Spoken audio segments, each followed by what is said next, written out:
Thanks. It's them and not you guys this week, huh?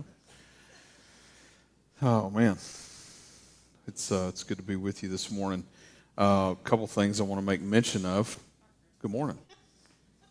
Welcome. I love having people down front. I was just thinking about that. I was just thinking about, I don't know, when we have more people and people are willing to sit in the splash zone, It's funny to me because, we buy tickets to something, we want down front, one of my greatest memories of my entire life was the last time that I went and saw Metallica play, right? And it was with several guys from here, and we agreed, we had general admission tickets, I was like, hey, you guys need to skip work, and we need to go early. We need to get there when the doors open, right? And so we did. And then we got to spend, the rest of the evening watching all these ladies that had probably had a little too much to drink hit on John Taylor. So it was, I don't know which was more entertaining, the band or that whole fiasco. So I don't know.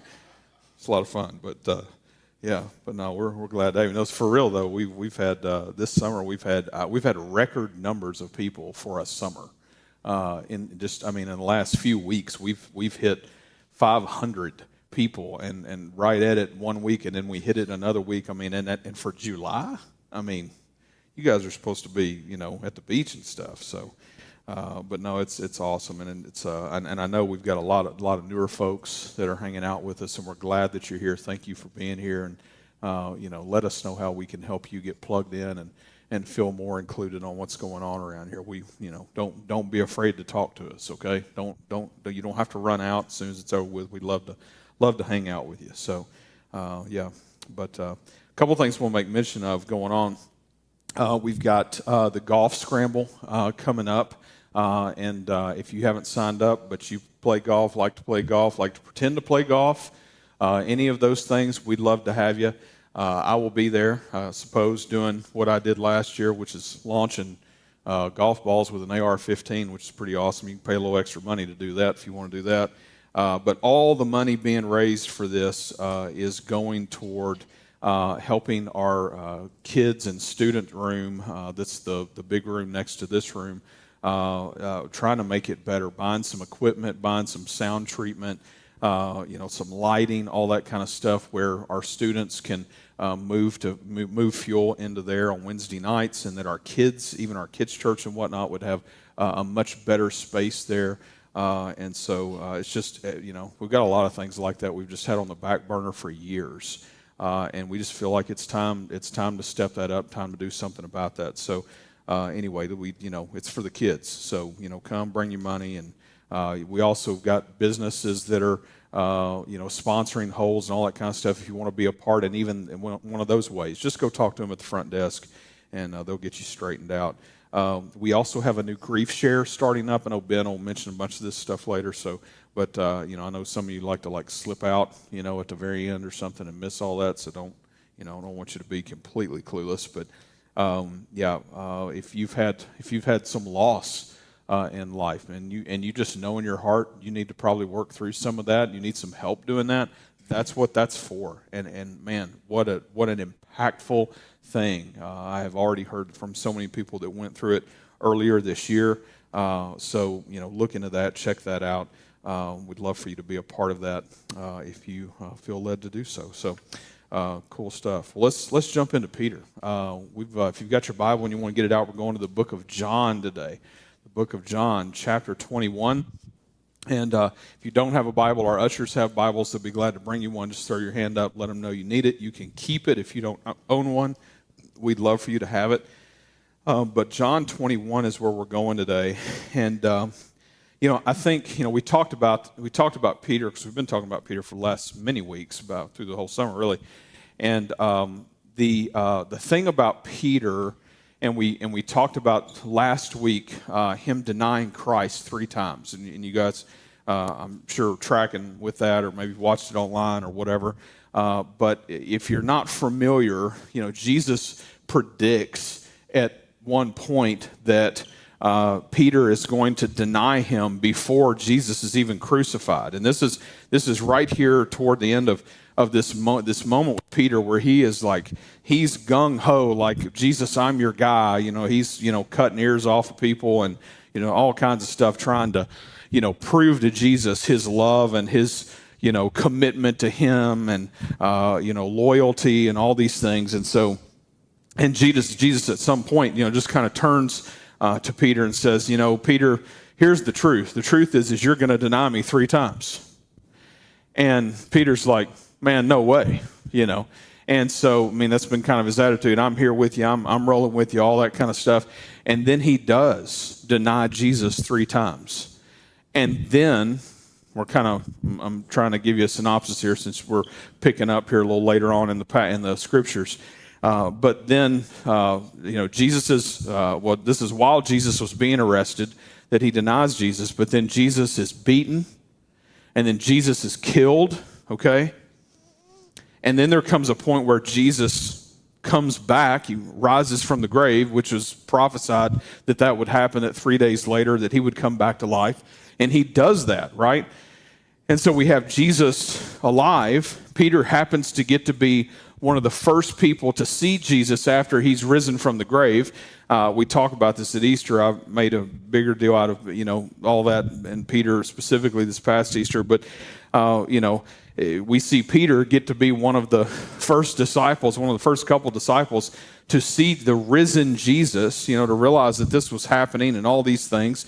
And then we're picking up here later on after Jesus has revealed himself to several people, but included in that are many of the, all of the disciples. Minus Judas at this point. And so, what we have here is we have this moment that we're picking up today where Jesus is now revealing himself for the 3rd time to the disciples, okay?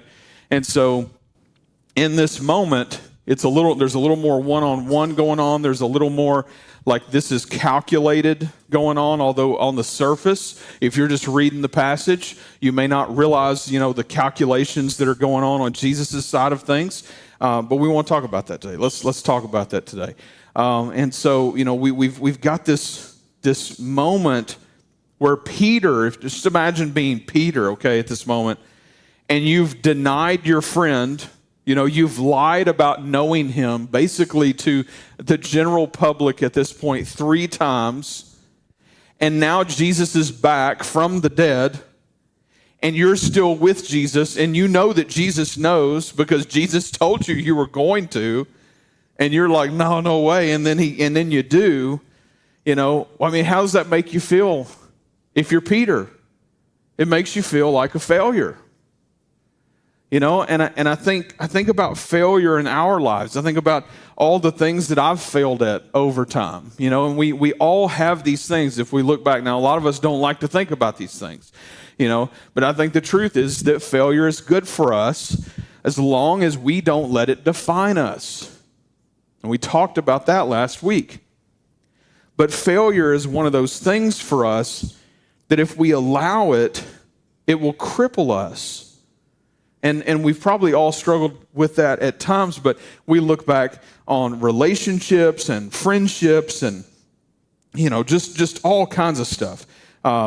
Business opportunities and attempts, financially, family-wise, First 5 years of our marriage, we couldn't have kids. We assumed we wouldn't have any kids. We actually started an adoption. We did that twice. And each time we got pregnant. We got all the way past the part where you give them the first initial $1,000 twice. Gone forever, right?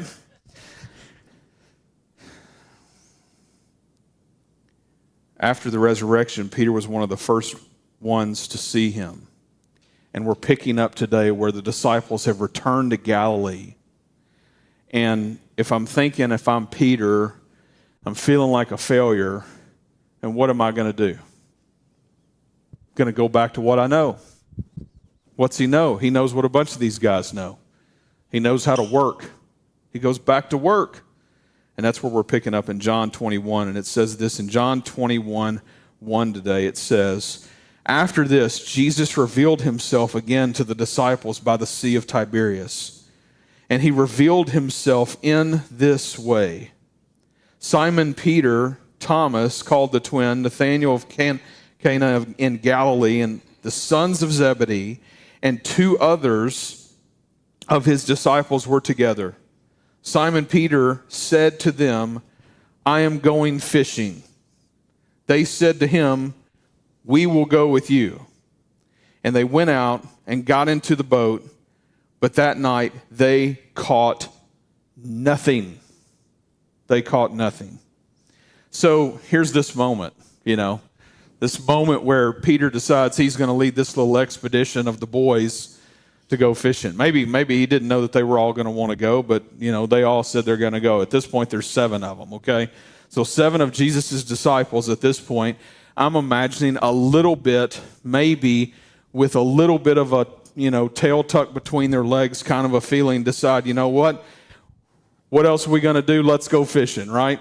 Some of you like to probably say that to your wife sometimes, right? I got nothing better to do. I'm going to go fishing. You probably don't say it out loud like that because she'd be like, actually, I've got some things for you to do, right? But they go fishing. And the others follow. And Peter's leading this out.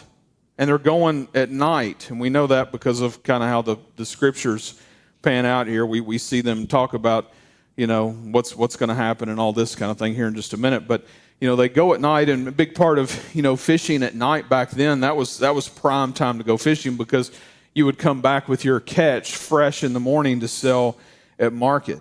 And so the boys basically have just gotten back to their hustle. They've gotten back to the thing that they know how to do and what to do and all those things. And this is what we do. We fall back to what we feel comfortable in, don't we? We fall back to the things that are easiest for us just to slip back into. Sometimes those things are good. Sometimes those things are not good, right? But we do sort of a similar thing. Interestingly enough, here's these guys who are experts at fishing. This is what they've done their lives until Jesus came along. And then even Jesus said to them, you have been fishermen, but I'm going to make you fishers of men, right? And so here in this moment, here they all go out for their night fishing expedition, the deadliest catch, if you will. And then what had happened? It says they went out and got into the boat, but that night they caught nothing. Expert fishermen who caught nothing. I love that. I think that sometimes we need to be reminded that we're not as great as we think we are. Right? Sometimes it doesn't work out our way. Sometimes it feels like you're beating your head against a wall. I wrecked my car recently. And I have spent, I can't tell you how many hours just this week alone trying to talk to people who supposedly have cars for sale. It is the craziest thing I have ever seen in my life. If I've got something for sale and you message me and say, hey, I'm interested in buying that, I'm like, when you want to meet? Let's go. I want your money. I want to get rid of the junk, right? Not these people. I'm telling you. It has been just flat amazing to me. So, I've gone literal days waiting to talk with individuals who apparently have these vehicles for sale that I want to talk to them about buying it. To the point that, I was on the phone with one guy this week. I was like, look, I just want to get this done. I want to be done with this. Can we make this happen? Well, I don't know. Maybe. What? You got to be kidding me. Oh, man. I have been fired up this week about that, I can tell you. Sometimes we need to be reminded that no matter how hard we work, no matter how good we are at something, that at the end of the day, we're not the ones in charge. I want to jump to verse 4 here. And in verse 4 it says, just as day was breaking, Jesus stood on the shore, yet the disciples did not know that it was Jesus. Jesus said to them, "Children, do you have any fish?" They answered him, "No." He said to them, "Cast the net, on the right side of the boat, and you will find some." So they cast it, and now they were not able to haul it in because of the quantity of fish. That disciple whom Jesus loved, therefore said to Peter, "It is the Lord." When Simon Peter heard that it was the Lord, he put on his outer garment, for he was stripped for work. In other words, he was, yeah, you got it. They're fishing, just a bunch of guys fishing, right? And threw himself into the sea. The other disciples came in the boat, dragging the net full of fish, for they were not far from land, about 100 yards off. Verse 4 gives us the inkling. We already knew that they had gone out at night. But at verse 4, we recognize that, morning has come. It says, just as day was breaking, Jesus stood on the shore, right?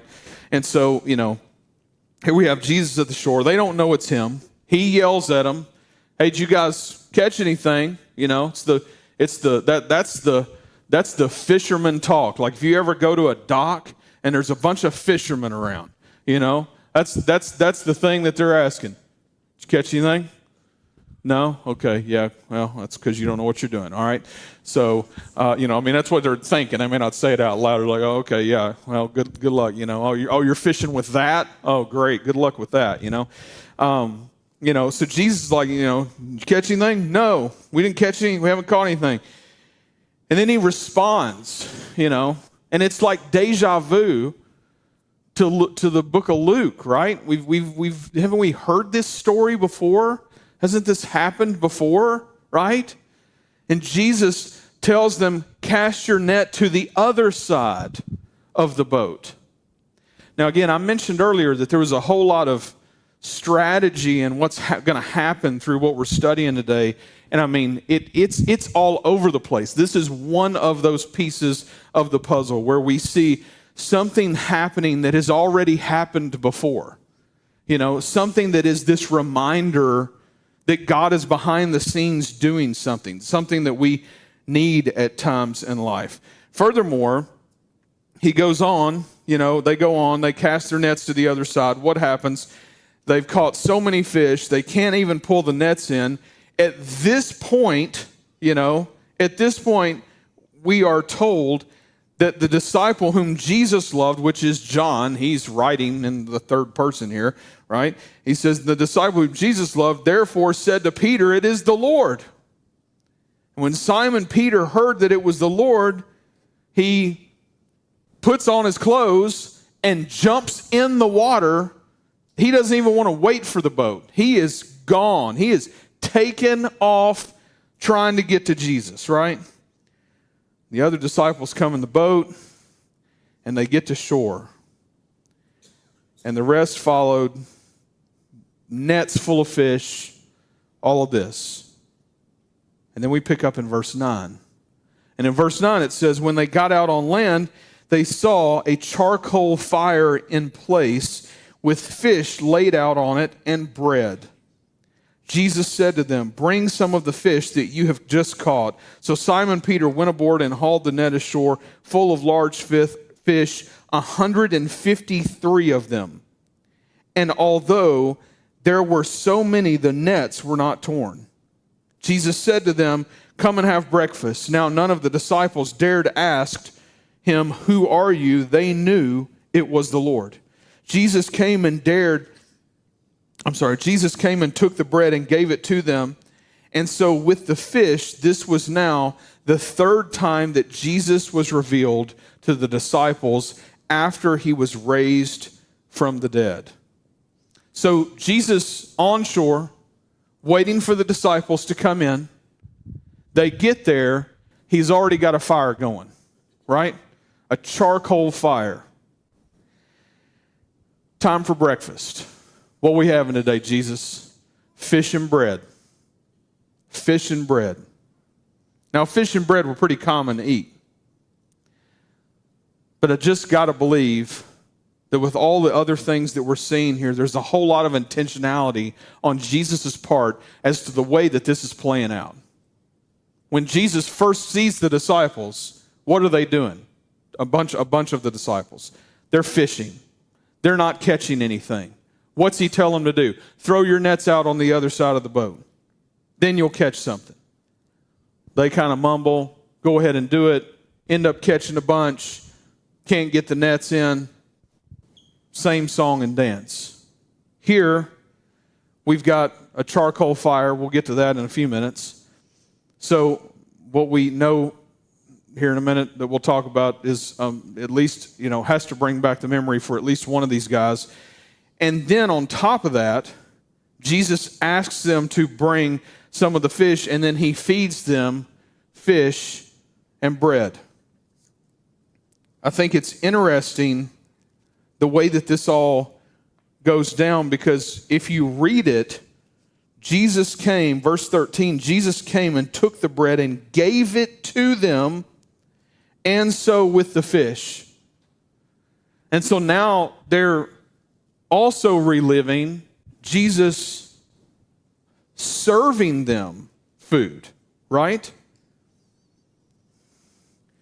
Peter goes back to the boat to get some fish. They go ahead and apparently do the count right then, which of course, as fishermen, everybody, we got to get our counts. We're laying them all out at the dock and hanging them up on the things, and we got to get our pictures made with all of it, right? And they're posting it on social media, and everybody's like, man, that's a great bunch of fish. It's been, like at least 3 years since you guys had that many fish. You guys are supposed to be experts. What have y'all been doing? We've been fishers of men for the last 3 years. Oh, okay, yeah, that makes a lot of sense to us. And then here comes this moment where Jesus is having them come to shore to be with him, for them to eat together, and he feeds them, and he gives them bread and fish, serving them. And now we're reminded that this is the third time that he has appeared to them since the resurrection. So they've seen him a couple times, but he's not staying with them, right? If you go, I think this is interesting, by the way, and we're not going to get to it, and I hate it because I just knew we couldn't time-wise, so here I am doing it anyway, right? But at the very end of the book of John, which we're really close to, there's one section that we're not going to get to read today, and it's this section where Peter and Jesus and John are all together and they're kind of doing a little walk thing. And at the very end of it, John, of course, who is writing this, actually makes this statement about the stories that could be told about Jesus that haven't been written down. And he makes this statement somewhere along the lines of, there is so much more that books couldn't hold them. And I'm just reminded, we know bits and pieces of what the Lord has wanted us to know. But for those that were there in that time, and I don't know exactly, there's no way to know exactly how many times Jesus appeared to people that we don't even know about. But we know all of these other times, not just to the disciples, but to others, where Jesus would be there and teach and all this and appear to, he's literally, before it's over with, has appeared to hundreds of people. And here, the third time he's appeared to the disciples, and at first they still don't even realize who it is. And I'm thinking, these guys have seen this guy stand on shore before while they're out fishing, not catching anything. And then this same guy call out to them and tell them to throw their nets to the other side. And it wasn't until the nets were full that they figured out it was Jesus. And I just think, knuckleheads. And I think, that's me. How many times Jesus shows up in my life and he does something that he's even done before.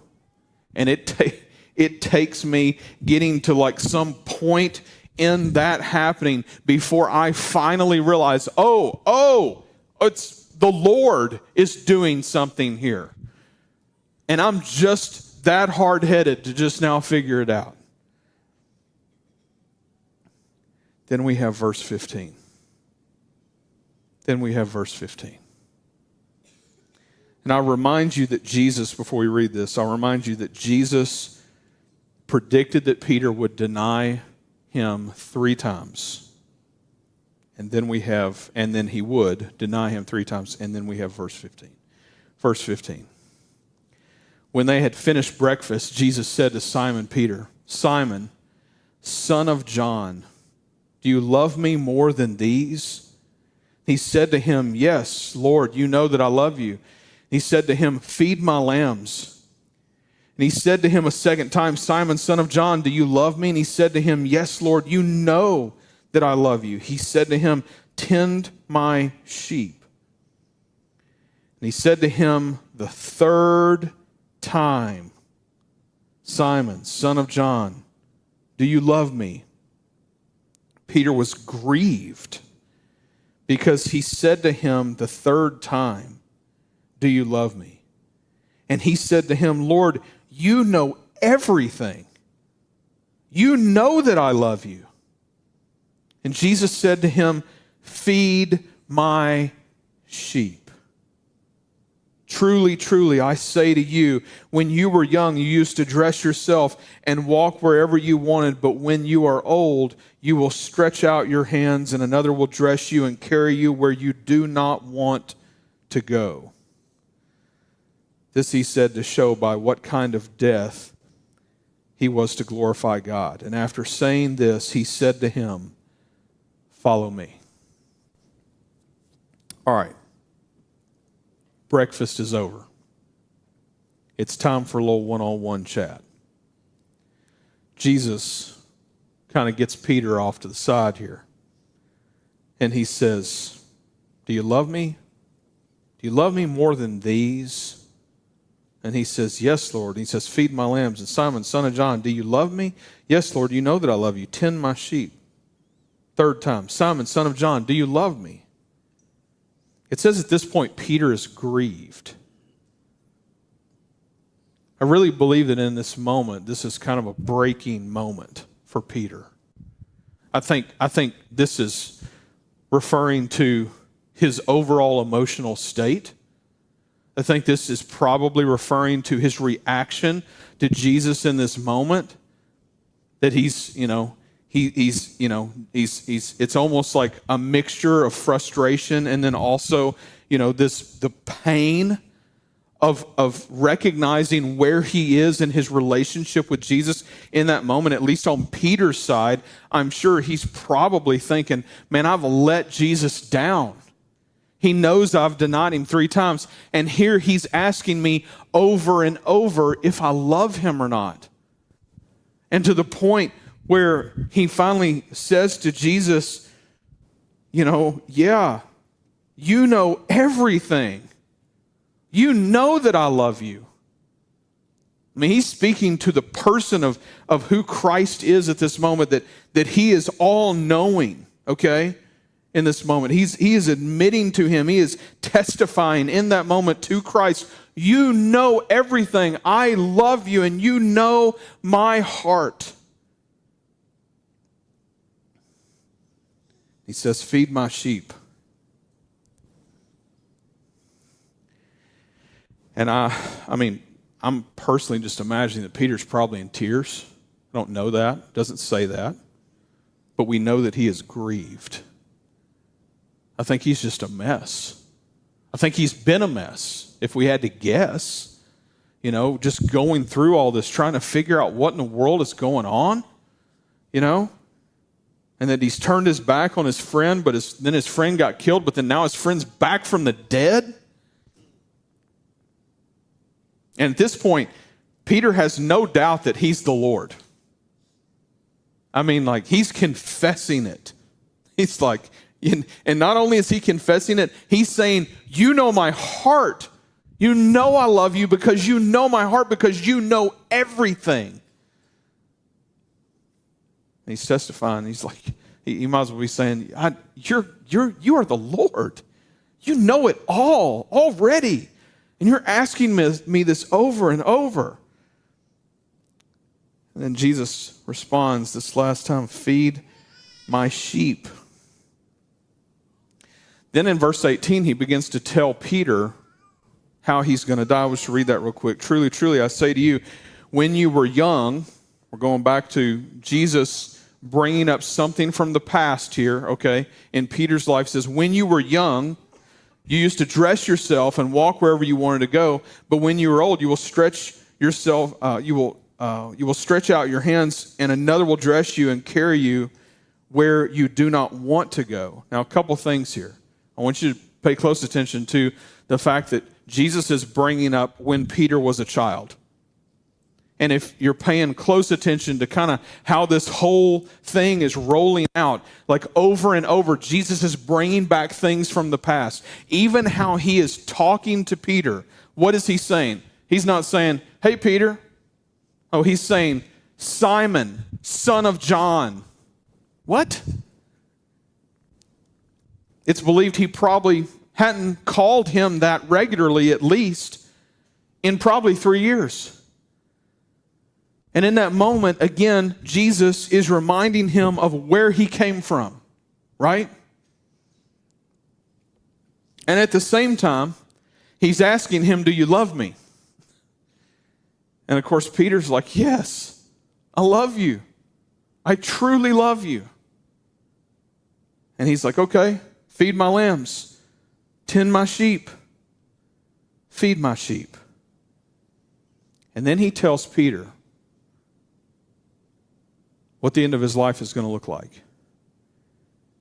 And we know from history, it's not in the Bible, but we know from history that Peter is believed to have been crucified, possibly upside down. We don't know that. That's not a proven thing as far as we know, but possibly believed to have been crucified upside down. And the reason for that has always been said that Peter did not want to die in the same fashion in which Jesus did, that he was not worthy for that to happen to him. But either way, Peter died a martyr because he was telling people about Jesus.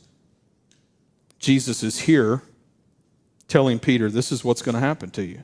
But he goes into that by starting with, remember when you were young. Remember when you were young? Well, this is what's going to happen when you're old. But then at the end of all that, it says, and after saying this, he said to him 2 words, follow me. Follow me. 3 times. 3 times Peter would deny Jesus. 3 times Jesus would ask Peter, in this moment, do you love me? This is what restoration looks like. This would lead Peter to a grieving, painful moment. But I mean, let's face it, sometimes it's the grieving, painful moments that help us to see what the truth really is about life. These types of moments in our lives are the moments in which we respond after recognizing something that God has done. Jesus shows up at their workplace.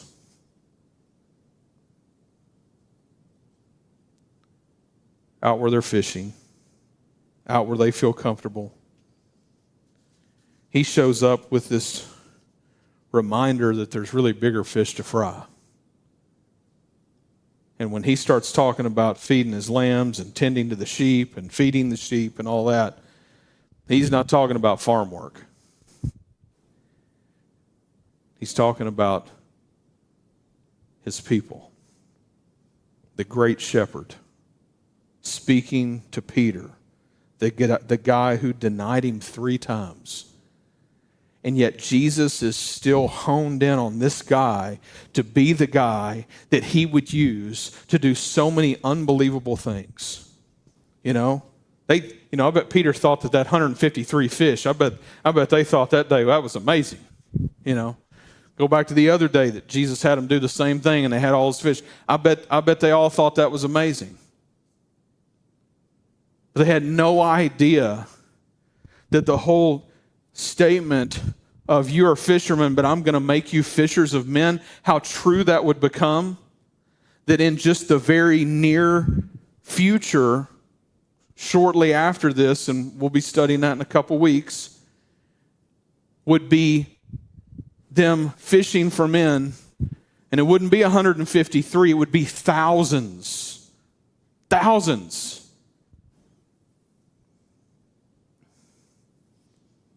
And I'm going to say it again. And it's a reminder to us, God is the one doing the work, not us. It's not our programs. He does it. I'm thankful He's the one that does it. Now, I want to bring up another thing. When they come back to shore, there's a charcoal fire, right? Charcoal fire. This is one of the many things that I feel like is part of the story that it just, we see that. It's like, yeah, okay, no big deal, whatever. Jesus having a fire, He's fixing fish, it's time to eat. We're good with that. But I want to take you back in John's account of the first time that Peter denied Jesus for just a moment. If we can just turn back the clock, get in the DeLorean, go back in time for just a moment here, right? In John 18, verse 15, we have Peter denying Jesus for the first time, John's account, okay? It says this. It says, verse 15, Simon Peter followed Jesus, and so did another disciple. Since that disciple was known to the high priest, he entered with Jesus into the courtyard of the high priest. But Peter stood outside the door. So the other disciple, who was known to the high priest, went out and spoke to the servant girl who kept watch at the door and brought Peter in. The servant girl at the door said to Peter, "You also are not one of this man's disciples, are you?" And he said, "I am not." First denial right there, okay? And if you remember John, well, you might, if you hadn't looked at it, the other two denials are in another section a little further down in the scriptures there in the book of John. He said, "I am not." His first denial. Verse 18 says, "Now the servants and officers had made a charcoal fire because it was cold, and they were standing and warming themselves. Peter also was with them, standing and warming himself." Two times in Scripture that the word charcoal is used. Peter's first denial, after he denies Jesus, he stands around with these people that he denied Jesus to and warms himself by this charcoal fire. The second time, Jesus waiting for them at shore, Peter, the first one there, after jumping out of the boat because he can't stop himself from trying to get to Jesus, right? And I'm sure the water was probably a little cool. It was daybreak at this point, okay? And now he is swimming in cold water, and he runs to Jesus to see Jesus. And then I'm sure then he gets there. And I'm imagining like some kind of like awkward moment, right? Where Peter's like, "I'm so glad to see the guy that I denied 3 times," right? And he smells that fire. And you know what that type of fire smells like. And he smells that fire, and there's that reminder. And soon after, he would say to Peter, "Simon, son of John, name I haven't called you in a few years, but I'm reminding you of where you came from. Do you love me? Do you love me more than anyone else?" He says, "Do you love me more than these?" Who's these? He's saying, "Do you love me more than everybody else? Do you love me more than you love anyone else? Do you love me like that?" "Yes, Lord. You know that I love you." You see, Jesus wasn't worried about where Simon Peter had failed him. Jesus wanted Peter's heart. Because when Jesus has our hearts, he knows everything else will follow. The question is today, does he have your heart? He should. He loves you.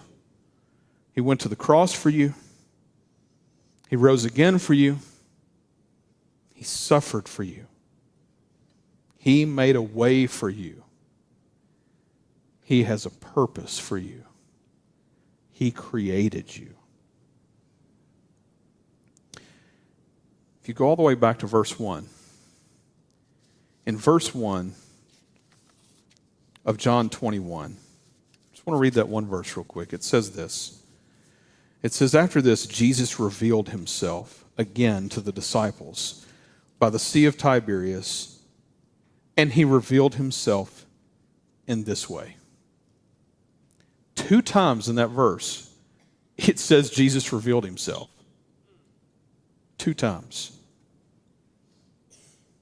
How does he reveal himself? Oh, he's petitioning with the best of them. He's more creative than the rest of us all put together. And by the rest of us, I mean everybody on the planet Earth. He turns back the clock in the names in which he would call Peter, in the things that he would be about to do that were like things from the past that he had already done. He's appealing to their senses, to Peter's senses anyway, at the shore, in the boat, casting nets, fish galore, out of the boat, in the water. Remind you of any other time Peter might have gotten out of a boat into the water, right? Bread, fish, serving them food. Seeing Jesus again while smelling the charcoal, because remember, Peter and Jesus locked eyes. Well, that was about that time.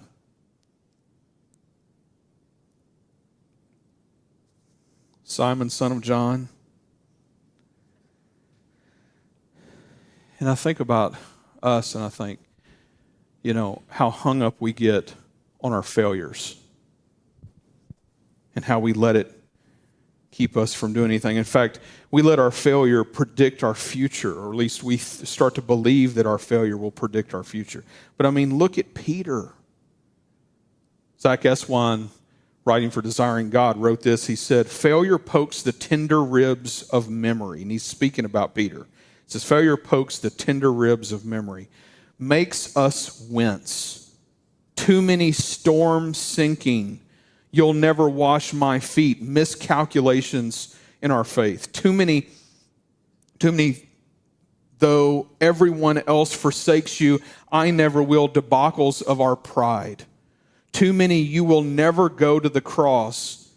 Get behind me, Satan, moments to count. Too many Gethsemane sword, blood-cut misapplications of zeal. Too many, I tell you, I don't know the man, betrayals and fears.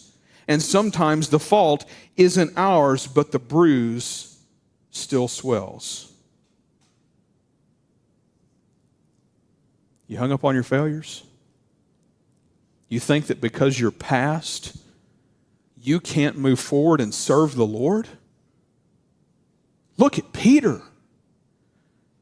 Jesus is about to take this guy and start his church.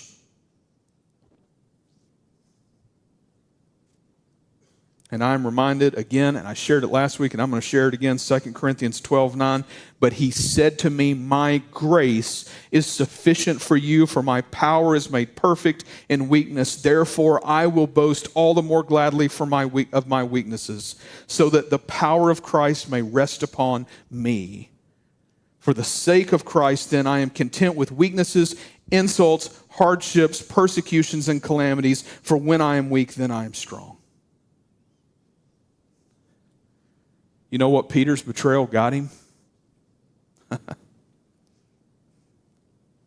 It led him to his calling. God used his mess to restore him to do exactly what he intended him to do from the day that he was born. And we see that as the beginning of the early church. And we will be studying about that in the weeks to come. But I just think to myself, what in the world? If God can use Peter, He can use any one of us to do whatever He wants to. Having our hearts isn't just like some little fun statement. Having our hearts means that we have surrendered ourselves to Christ, that we're allowing Him to be the Lord of our life and lead us wherever, in whatever we may do and go. Having our hearts means that we love Him the most. The most. Failure isn't final. And failure doesn't predict the future. God does. Let's pray.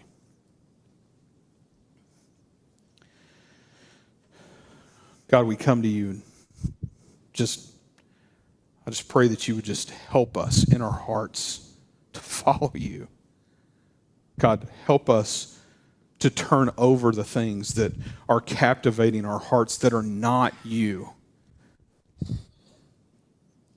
And may we make our worship about you in all the things, not just on Sundays or Sunday mornings or when we're singing our favorite song or reading our favorite verse. God, I pray, Lord, that in all the things, God, that you would be our Lord, that you would have our hearts.